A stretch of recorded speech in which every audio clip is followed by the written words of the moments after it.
Hello and welcome to Hank Games without Hank. It is a rainy day in England, amazingly.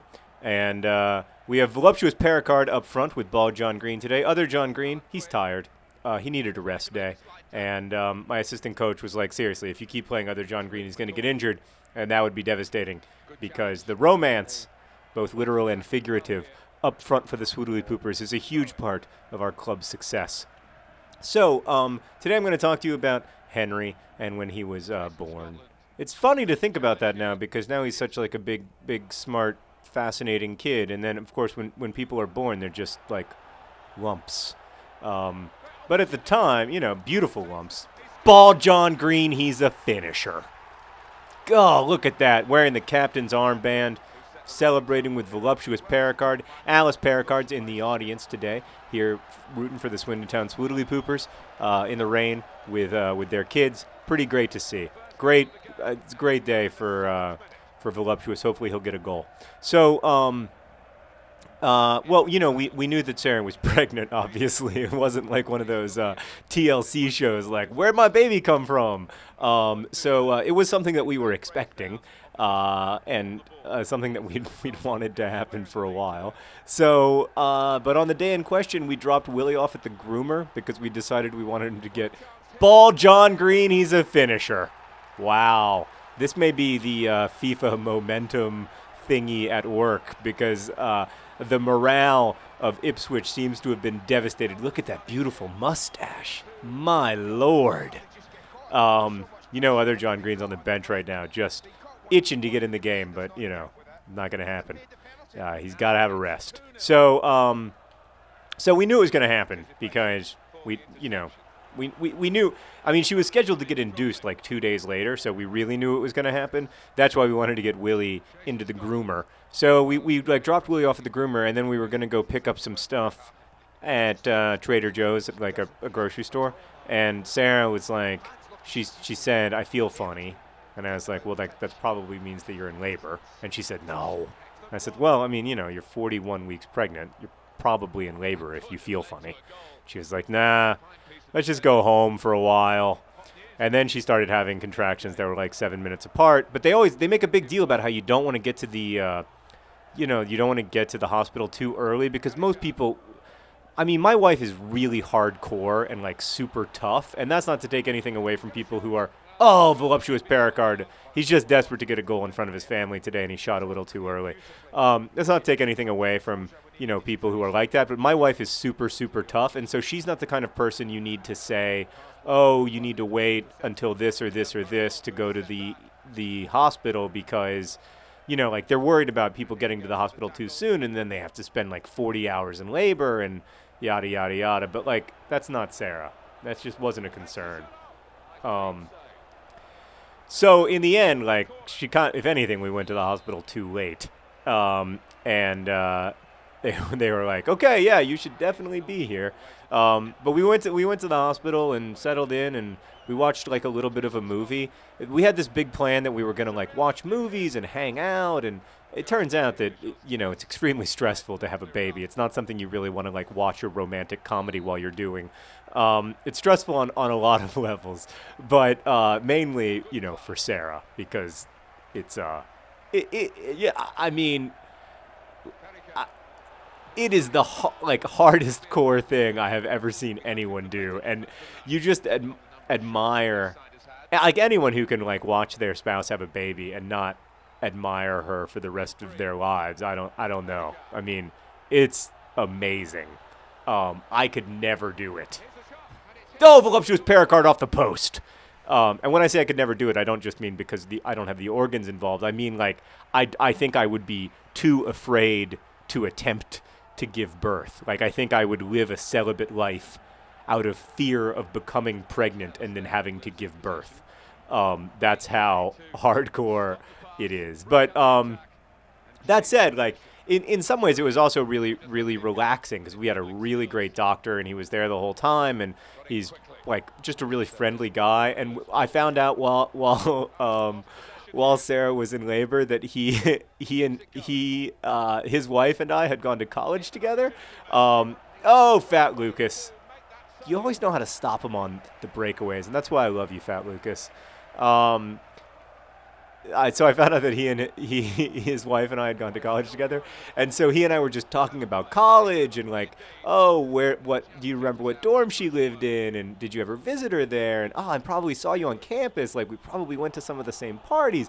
And my wife was like, guys, seriously, this is ridiculous. I'm giving birth to a human being, like with a soul and consciousness. Can we pay attention to that, maybe? But anyway, she pushed. Baby came out. I was really scared, to be honest, because I'm a frightened, anxious person. And the whole situation was just so like, overwhelming and emotional that I was really scared. But when Henry was born, I just, I mean, I was still really worried, and I remember like they had to take him away for a few minutes to like check and make sure everything was okay, and they had him like over in the corner of the room, and there's this big team of people like working on him and everything, and I was just like, oh, and no one was saying anything, and like he wasn't really crying, and finally I was like, is everything okay? And they were like, yeah, he's fine. Don't freak out, man. And I was like, well, it's my kid. It's my first. I've never done this before. This is not. But guess who just tackled and stole the ball? By the way, one size fits all. Then he shot because he has courage. It wasn't a great shot, but I like his ambition.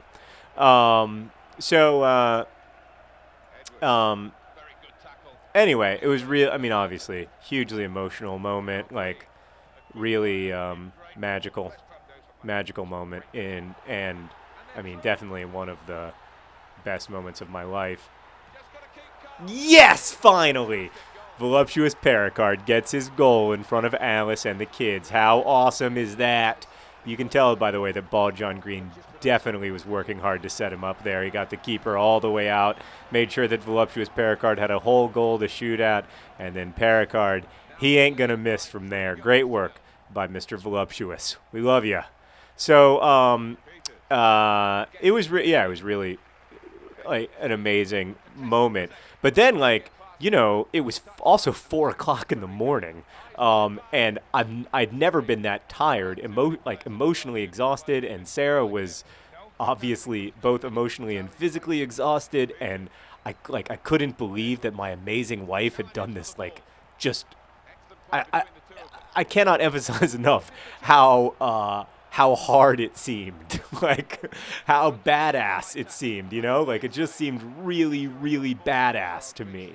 And then it was like 4 o'clock in the morning, and we like took him up to the hospital room and stayed up with him for a while. And I remember we ordered, like, you can order 24-hour room service after you have a baby, because I don't know why, but it's like a cool feature of having a baby, is that in the hospital, honestly, was like a really nice hotel. And for some reason, we had a suite, which meant like I had my own room and Sarah had her own room where she could like be in a narcotic haze. And then I could be in the other room, like with the baby. I remember I watched golf that weekend. Like my friend Chris and I spent a lot of time watching golf, with the baby sitting, like sitting on my chest. And it's just completely surreal, though, to like suddenly have this creature who's yours. Is that Chris? Oh, hey, Tracy. No, you're not interrupting at all. You want to come help narrate? She said, no, that's all right. We just got a package here at Vlog Brothers headquarters. I should say our East Coast headquarters. Of course, our West Coast headquarters are in Missoula, Montana.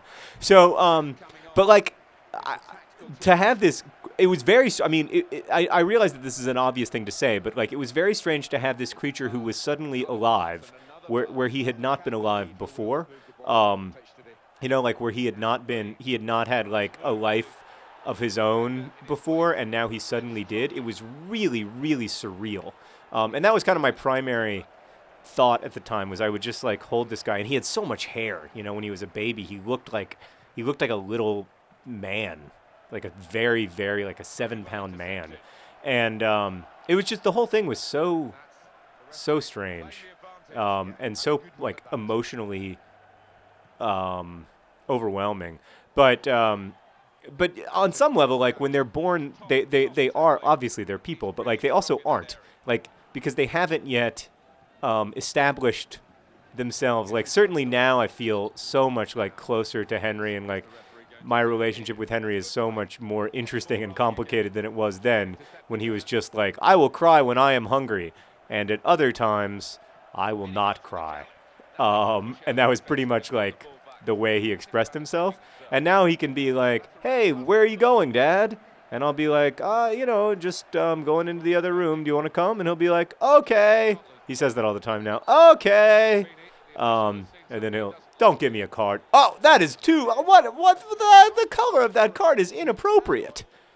Come on, S. Morrison's he's just running around in circles. That was seeing that replay was a real wake-up call about my total lack of FIFA quality.